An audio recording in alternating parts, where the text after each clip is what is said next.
You're listening to The Bird Bath.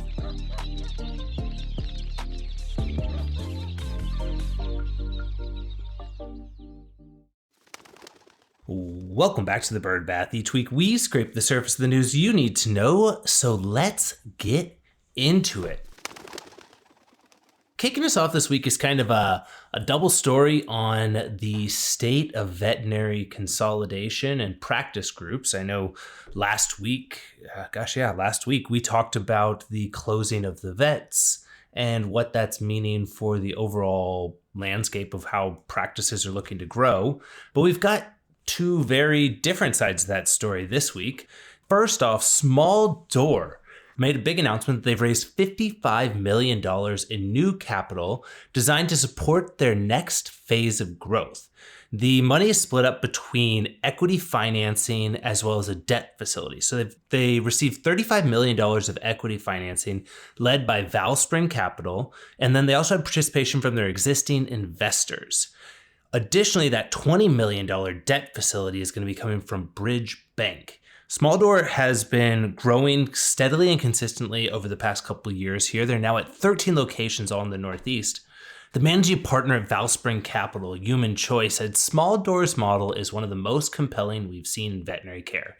The team has built a category-defining brand with clinical rigor, hospital-grade services, and a scalable platform. We're excited to support them as they bring this experience to more pet families nationwide.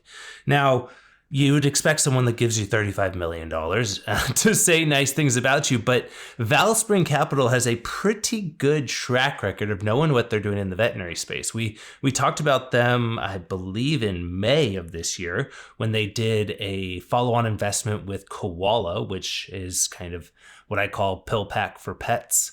And because it's from the team that brought PillPack to the market. But additionally, they were some of the capital behind a little company you might know as Covetrus, as well as VetSource. So really, really solid history of finding successful businesses in the veterinary landscape. This is their first investment into a physical brick and mortar practice that's going to be really neat to see here. Small Door is not without enough money, as many would think.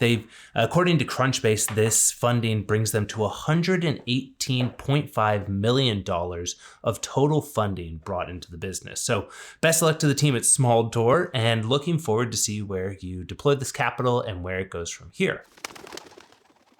Now, another business that is looking at some capital, but is looking at a lot of things. I hate to belabor the point or kick someone while they're down, but Inspire Veterinary Partners, who has been on a roller coaster, although some people like roller coasters. What's a roller coaster that everyone hates?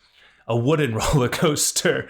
They've been on a wooden roller coaster ever since their IPO, and they've gone through quite a few different things here. They just made an additional announcement here that they're going to be receiving up to $10 million in financing. The gross proceeds of this cash and transferred securities that they're selling starts at $6 million of expected revenue through the investment in cash and securities at the first closing, and then the opportunity for those investors to put another $4 million at additional closings. The interesting thing here, it's a lot to unpack, but the value at these shares that they're looking at is at $1 a share, which is a pretty important number. If you've been tracking along here, both the New York Stock Exchange as well as NASDAQ have $1 thresholds for delisting. And Inspire Vet Partners has been towing the line on delisting for quite a while. They've gone through quite a few things here to try and avoid that difficult time. But they received their first delinquency notification in November of 23 after trading below $1 for 30 consecutive days. They got a 180-day grace period to get back on track. They didn't get that compliance back on track. So then they did a 1-for-100 reverse split and then a 1-for-25 reverse split earlier this year in an attempt to get themselves back to the $1 trading rate. They continue to drop down. They've been in the sub dollar. They're trading about 72 cents as of this recording. And they've got about 10 days to get back over that dollar mark before they'd be looking at an additional delisting issue here. So it's been a big issue. It's something that has a big problem. There were new rules that we talked about in our Substack that if a company went through a reverse stock split to gain compliance within a year, the new NASDAQ rules say that they would not get a compliance extension. So maybe this $10 million is that last Hail Mary to try and boost the stock price back over $1. We will see, but definitely a tale of two very, very different financial situations for some groups here. Now, on the pet tracking and smart wearable side of things, as I sit here with a dead Apple Watch in front of me, Whistle and Tractive are making some big news. It was a big story. It came out last week, and it was one that I initially skipped, but then came up again as I was looking at some of the broader scopes of what this meant. But Tractive, which is a European collar, trackable, connected pet wear brand, has acquired Whistle from Mars Pet Care. It's a pretty big deal. The thing that's particularly interesting about this is that Tractive has been growing really consistently in the European market. Whistle has a strong footprint here in the US, and it allows them to be able to expand their US footprint. At least that's the hope. Now, the thing that I found most interesting about this was two things. One, on the Mars side of things, Mars has made quite a few additional announcements over the past several days about investing $2 billion more into upgrading and advancing their production facilities. So they're building the new Royal Canin facility. They're upgrading one of their sort of snack bar facilities. They're really investing a lot of money into upscaling the facilities that make their packaged goods. So the time to divest a company that hasn't seen massive growth would make a lot of sense here. Now, this was a particularly interesting story because I think that a lot of times we see companies make an acquisition, but the piece that changed here was that Tractive is going to be shutting down the actual Whistle product. So if you are a Whistle subscriber, if you own one of the collars, you are now going to have the opportunity for a limited time, as Tractor says, to be able to switch over to a Tractive collar and carry over your subscription and now have access to some of the additional care there. But what that means is that all of the competitors are striking while the iron is hot here. So both PetPace and Fi are extending offers for clients to switch not from their Whistle collar to their Tractive collar, but now over to a PetPace or Fi collar.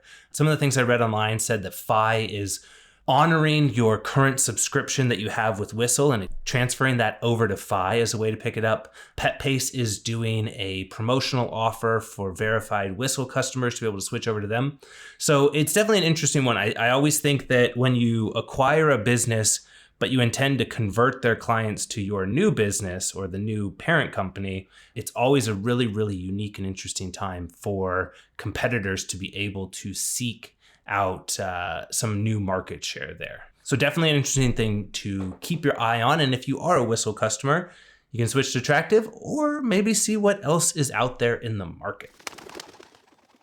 A company that has a really cool future path here and has added a really interesting new strategic advisor is ABC Intelligence. ABC Intelligence has appointed Brian Hart as a strategic advisor. Now, I have not had the opportunity to meet Brian, but I spoke with some of the team at ABC Intelligence, and they were nothing but glowing in his incredible background. So I read a little bit more about Brian, and one of the things that really stuck out was the fact that he has been in the tech side of things in the vet space for quite a while. He led digital therapeutics at BI, Boehringer Ingelheim.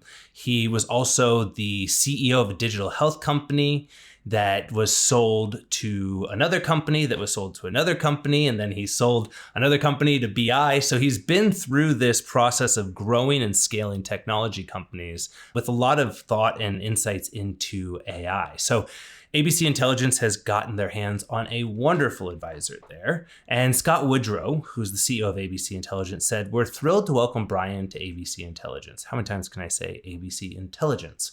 His ability to scale complex technologies and align vision with execution is exactly what we need as we enter our next phase of growth.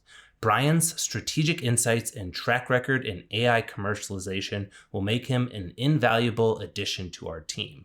From the outside looking in, it seems like a very, very cool person to have on the team. Brian, say hello. I've never met you, but it sounds like you know what you're doing. I'd love to pick your brain about what else is going to happen in the tech world.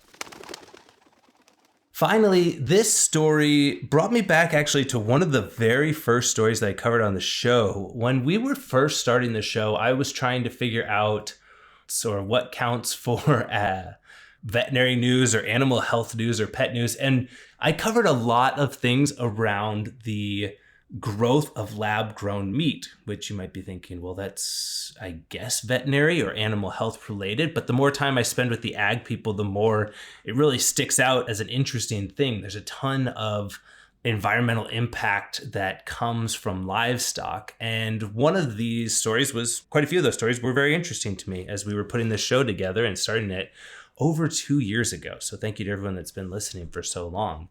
The story here that I found particularly interesting was that cell-cultured chicken from yeast was shown to benefit dogs' health.